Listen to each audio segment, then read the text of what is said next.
Queridos irmãos e irmãs, vamos abrir as nossas Bíblias no Evangelho segundo Mateus, no capítulo 2. Vamos ler do versículo 1 até o versículo 12.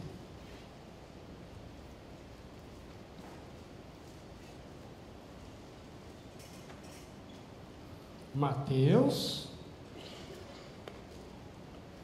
capítulo 2, a partir do versículo 1.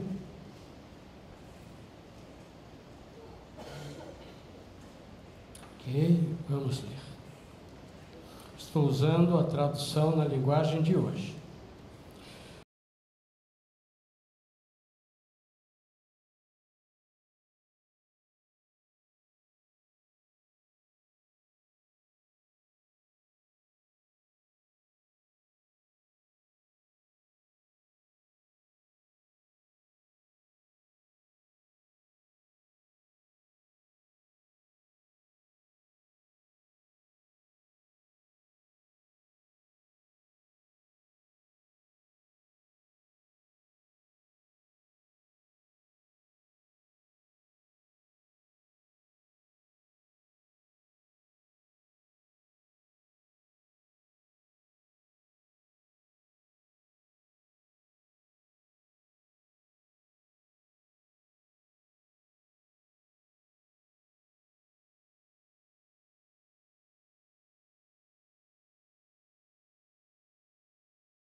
Oremos. Pai querido, estamos diante da Tua Palavra. Nós pedimos que na Tua misericórdia o Senhor derrame do Teu Santo Espírito e me capacite para expor a Tua vontade, e que esse mesmo Espírito toque cada coração aqui presente, para que diante da Tua vontade todos nós possamos crescer em espírito e em verdade. Em nome de Jesus oramos, amém.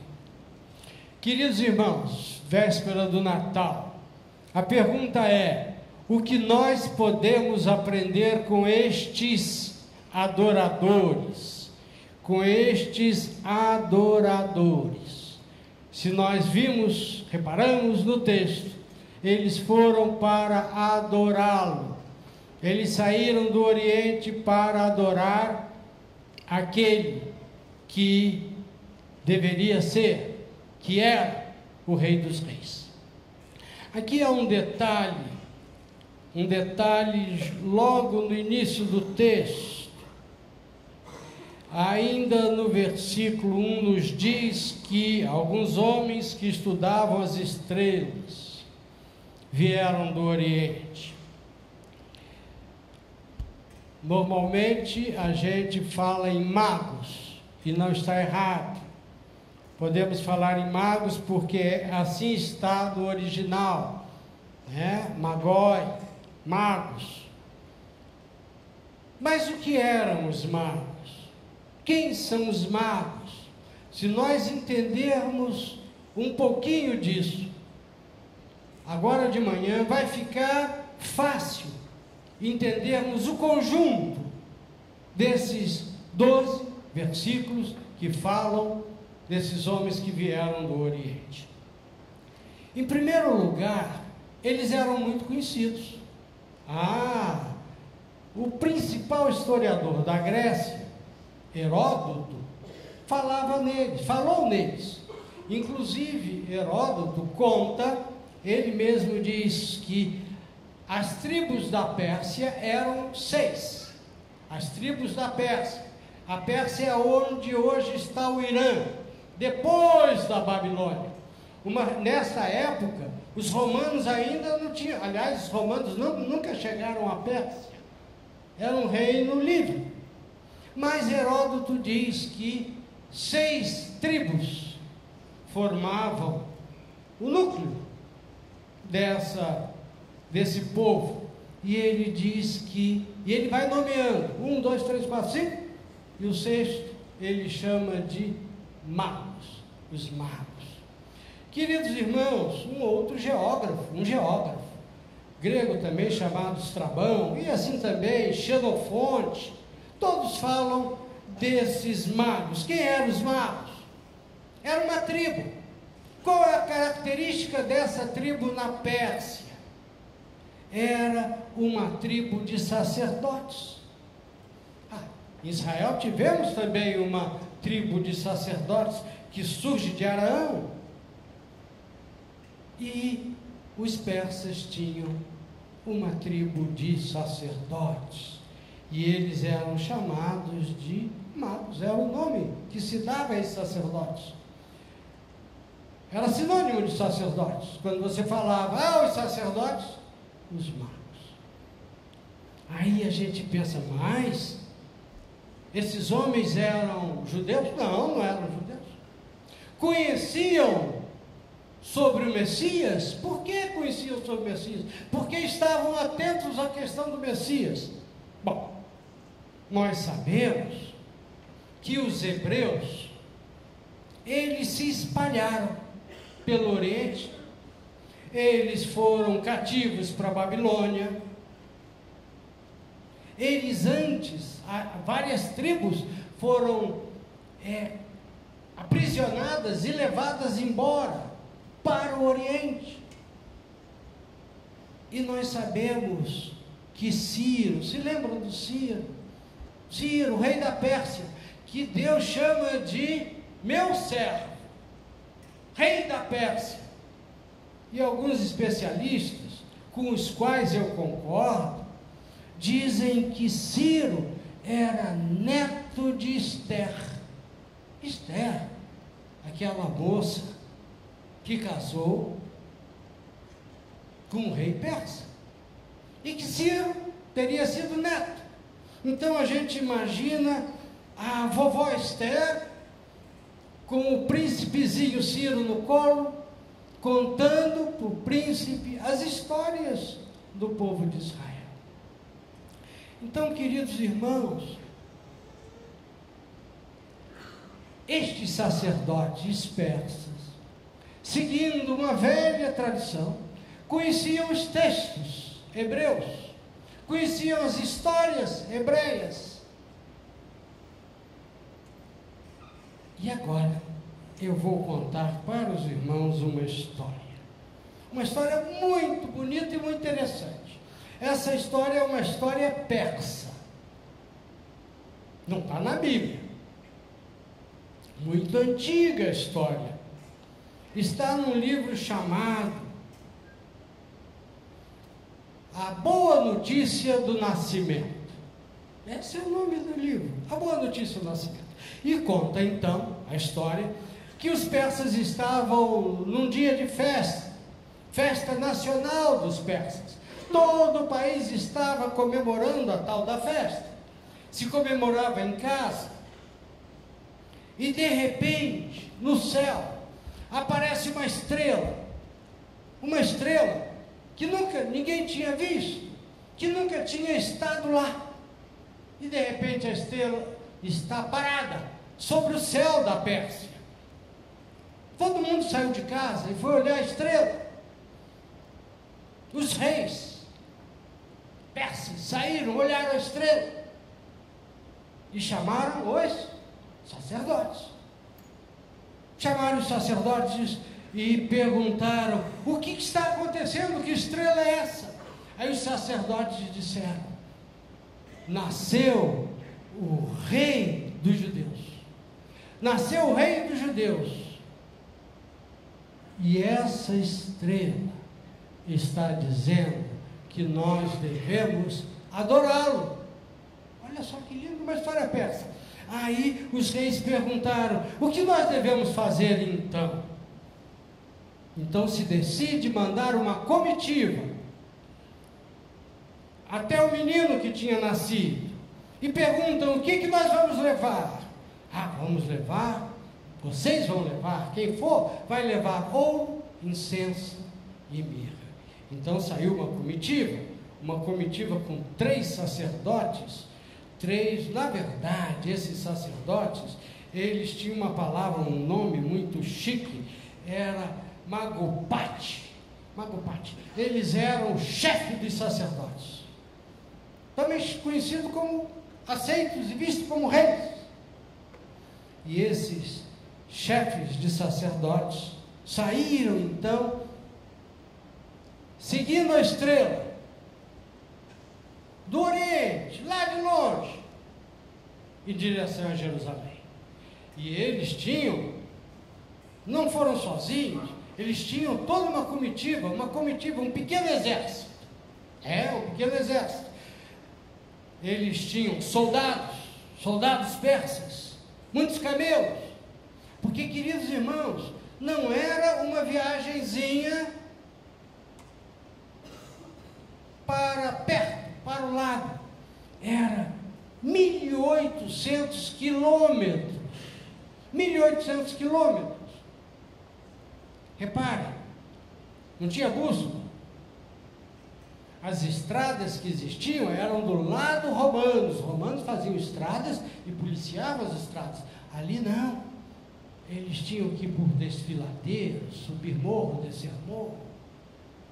À noite eles tinham que olhar as estrelas e ver em que direção apontava a estrela que tinha mostrado que o garoto tinha nascido, que o menino tinha nascido. Esses sacerdotes tinham que conhecer o céu. Eles tinham que conhecer. Aliás, eu não sei aqui quem é do interior, mas paulistano não conhece o céu, a não ser que vá no planetário. Vale a pena. Mas quem nasceu no interior ou morou no interior, eu tinha um costume. Meu tio, às vezes, quando o céu estava muito bonito, nós pegávamos os cobertores, saíamos de casa, sem luz, no interior, em fazenda, colocávamos os cobertores no chão, algumas coisinhas gostosas para comer, um cobertor para se cobrir, e passávamos a noite olhando o céu. Incrível. Eu nunca me esqueço, um amanhecer, a noite acabando, e novas estrelas aparecendo. Perdemos esse costume, ninguém mais olha para o céu, aliás, ninguém olha para cima, só quando passa um avião. Mas aqueles povos olhavam para cima, e os sacerdotes tinham que conhecer o céu. E por isso viram e explicaram que o menino tinha nascido. E foram. Queridos irmãos, Essa é uma primeira história. Tem uma outra história que eu quero contar também, e que vai nos ajudar a entender o que o apóstolo Mateus está nos contando. Existia um monge bretão, né? Um velho monge inglês, não era Inglaterra naquela época, e ele foi o primeiro a falar em Melquior, Gaspar e Baltazar. E ele escreve e ele conta isso, ele escreveu. Não me perguntem de onde ele tirou, mas possivelmente de histórias que ele ouviu. Muito velha essa história. Então, está registrado, tudo direitinho. Ele diz assim: Melquior, um homem velho com cabelos brancos e longa barba, ofereceu ouro para o Senhor como a um rei. O segundo, de nome Gaspar, jovem, sem barba, de pele vermelha, honrou como Deus com o seu presente de incenso, oferta digna da divindade.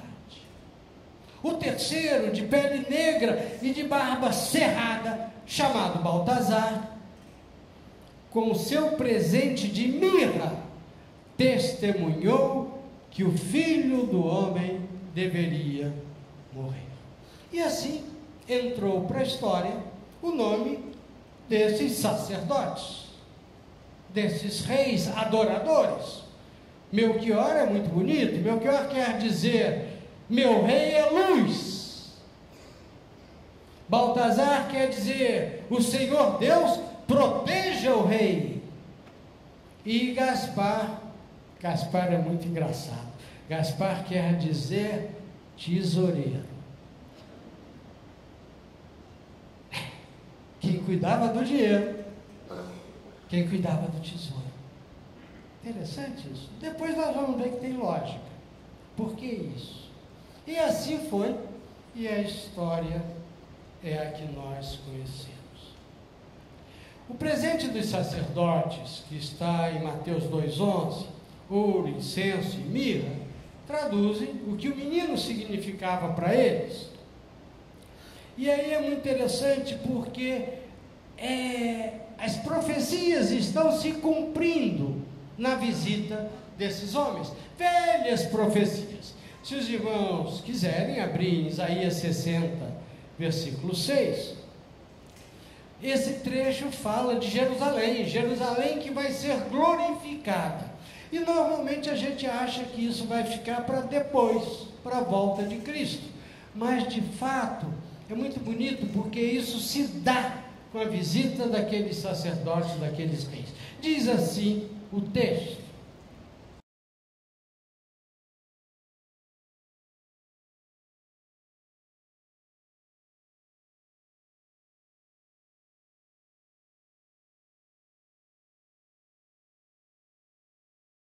repare, camelos virão.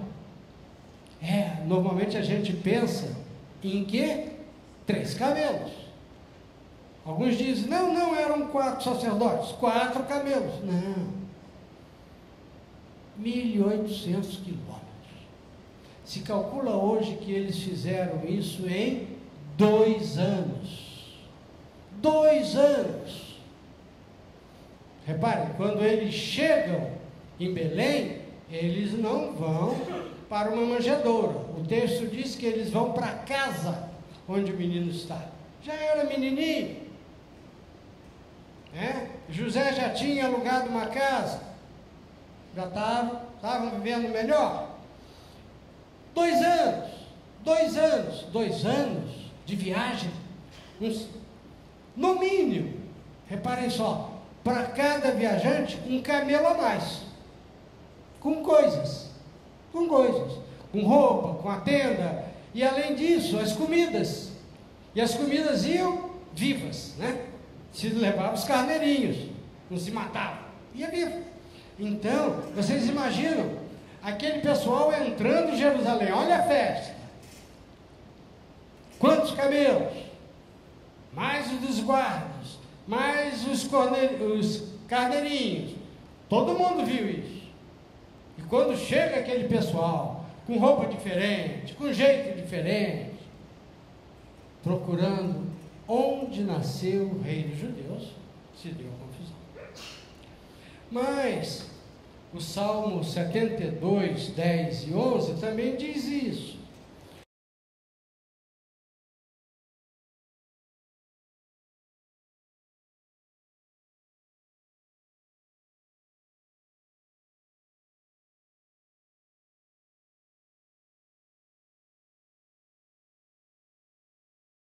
Queridos irmãos, está se cumprindo neste momento uma profecia, as profecias do Antigo Testamento, no sentido de que aqueles reis simbolizavam todos os reis da terra.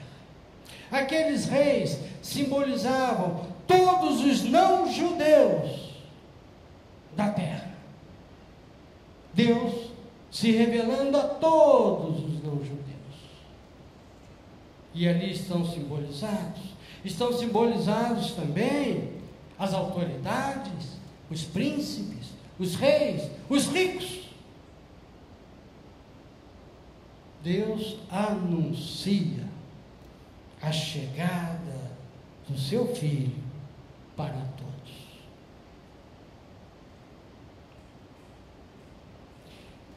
Queridos irmãos, o que podemos aprender com esses adoradores? Em primeiro lugar, eles sabiam quem era aquele menino. Eles entregam ouro. Por que ouro?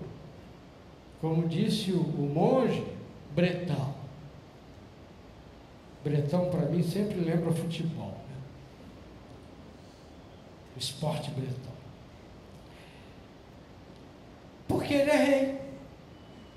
Ele é rei. Jesus é rei. Mateus 27, 37 nos diz, olha só que incrível, quando Jesus vai ser levado para o sacrifício, quando Jesus vai para a cruz, o que é que Pilatos ordena que se escreva em cima da cruz? Em 3 idiomas, em latim, em hebraico e aramaico. E ali está escrito: Jesus Nazarenus Rex Iudeorum. Jesus Nazareno, o rei dos judeus. E aí está escrito em Mateus confirma isso.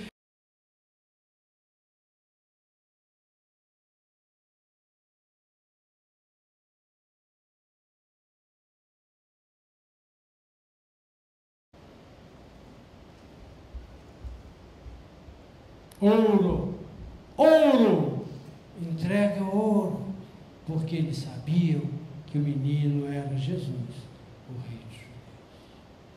Entregam incenso, que se usava como ato de adoração, somente a Deus se queimava incenso. Entregam incenso a Maria e a José. É muito interessante que o reconhecimento de que Jesus é Deus é um reconhecimento público entre os apóstolos. Em João 20, nós lemos quando Tomé se encontra com Jesus ressurreto, e Jesus sabe da dúvida de Tomé, e Jesus diz: coloca a mão nas chagas. E Tomé então diz: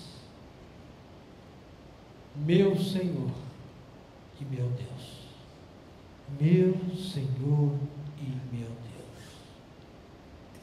Aqueles adoradores, sacerdotes, não judeus, sabiam que o menino era Deus.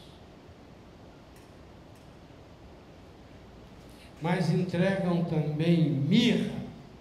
Por que mirra? O que é a mirra? Se usava a mirra nos corpos das pessoas falecidas.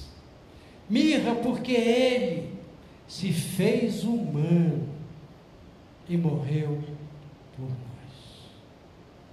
João 19, 38 a 40 nos diz: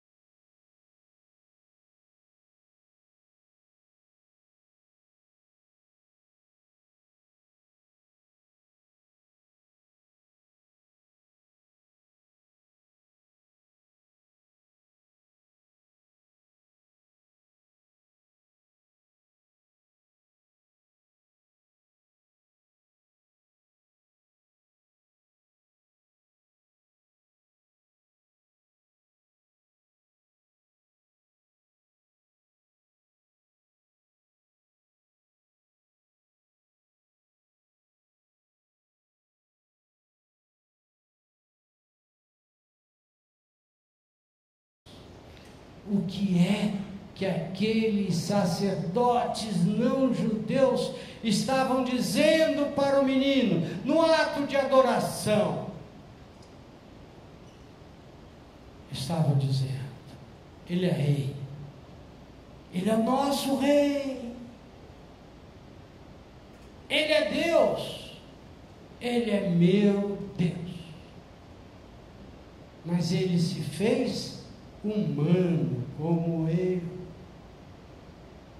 Ele é meu irmão. Queridos irmãos, aqueles sacerdotes nos dão o sentido do Natal. Rei, Deus, irmão, sacrifício. Mas tem mais um detalhe. Já estou chegando ao final do sermão, mas esse detalhe é muito importante para a nossa vida de adorador, nossa vida. Aliás, não é um detalhe, são 3 detalhes. E esses 3 detalhes mostram de fato o que é adoração, na maneira de ser daqueles sacerdotes. Primeiro, queridos, na adoração deles há algo prático chamado determinação. Determinação. O que é determinação? Eu tenho um objetivo e eu não mudo em relação ao objetivo.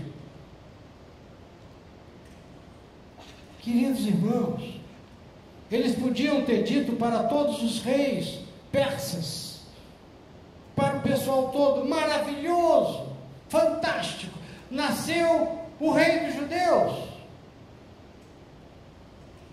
Eu até gostaria de adorá-lo, mas como é que eu vou para Jerusalém, a 1.800 quilômetros, sem GPS,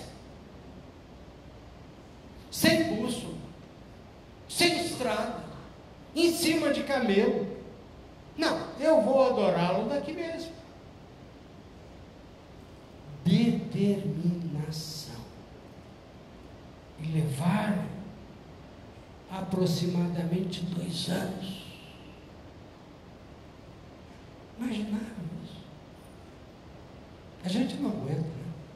Aliás, viagem acima de 8 horas é o estresse.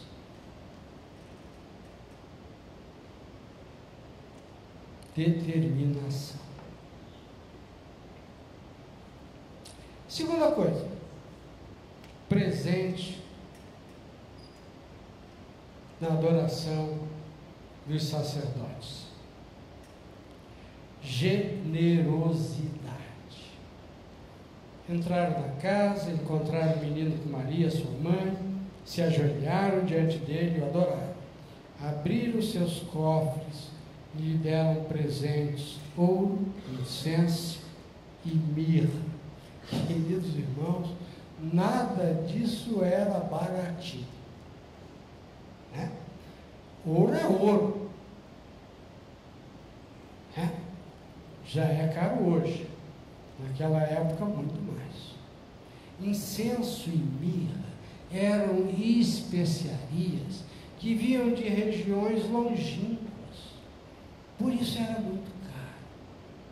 E eles entendem quem é o menino e levam os presentes adequados para o rei, para Deus e para aquele que haveria de morrer. E não importa o preço.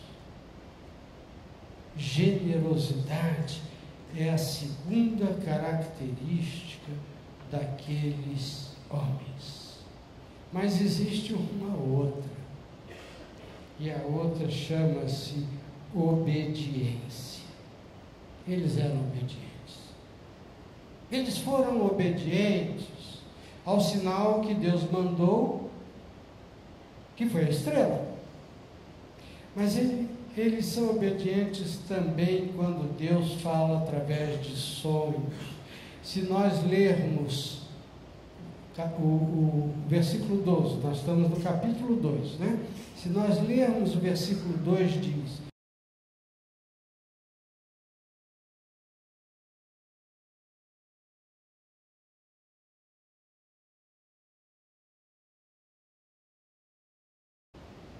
Deus fala com os três em sonho e diz para eles: não volte para falar na Herodes. Os irmãos sabem que quando a gente volta pelo caminho que a gente foi, é mais rápido a volta do que a ida. Eles tiveram que criar um outro caminho para não passar por Jerusalém, em obediência. Queridos irmãos, Natal é adoração. Adoração àquele que é rei, que é Deus, que é meu irmão mais velho. Natal é adoração com espírito de vida diária, porque não é um momento. Para eles durou 2 anos, mas significa que para nós deve ser a vida inteira. Devemos ter determinação em relação à fé que Deus nos entregou. Não podemos ter esta fé hoje e amanhã enterrá-la. Generosidade, porque estamos adorando a Deus. E obediência. Devemos seguir as pegadas daquele que veio ao mundo como Filho de Deus e morreu por mim. Queridos irmãos, eu vou pedir que os irmãos abaixem suas cabeças um pouquinho e pensem nesse sentido do Natal. E pensem nisto que acabamos de ver na palavra de Deus, palavra inspirada, no amor dele por todas as criaturas, não importa se judeus ou não judeus, se ricos como os pastores, se pobres como os pastores, se ricos como os reis persas, não importa. Deus fala a todos através do seu Filho. Pensa nisso um pouquinho. Como este Deus fala ao teu coração e à tua vida. E como você responde ao falar de Deus com adoração. Você entende que Ele é rei, e não é um rei abstrato, Ele deve reinar sobre a tua vida. Você entende que Ele é Deus. Significa que você não pode ter ídolos, você não pode adorar a outros deuses. Você entende que Ele se fez humano para ser o teu irmão mais velho e morrer por ti, por você?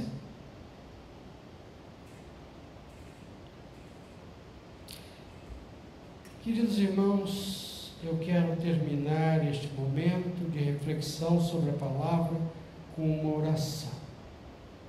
E quero fazer um convite. Vou pedir que agora você levante a cabeça. E eu vou fazer um convite. Você se sinta livre, totalmente livre. Eu quero dizer, nesta manhã, semana do Natal, para Deus, o seguinte: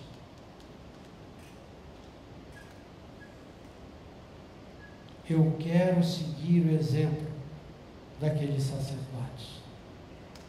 Eu reconheço que Jesus é Rei, é Deus e morreu por mim. Mas, Pai, eu quero que no correr deste novo ano, o Senhor me dê determinação para permanecer no objetivo, ser um adorador. Que o Senhor faça de mim um homem e uma mulher generoso, generosa, porque tudo provém de Ti, e o Teu Filho é Deus. E eu quero que o Senhor me faça obediente, para ouvir a Tua palavra e seguir a Tua vontade. Se você quer fazer esta oração, eu vou pedir apenas uma coisa. Não vou pedir que você venha à frente, não. Eu vou pedir àqueles que podem, logicamente, que fiquem de pé, para que nós oremos juntos.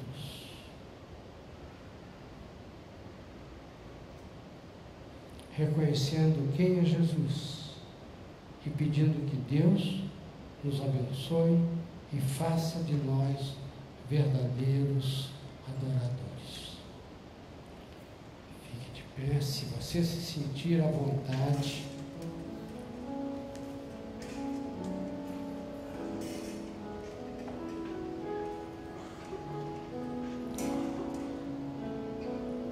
Se for possível, alguns estão longe, dê a mão à pessoa que está ao seu lado.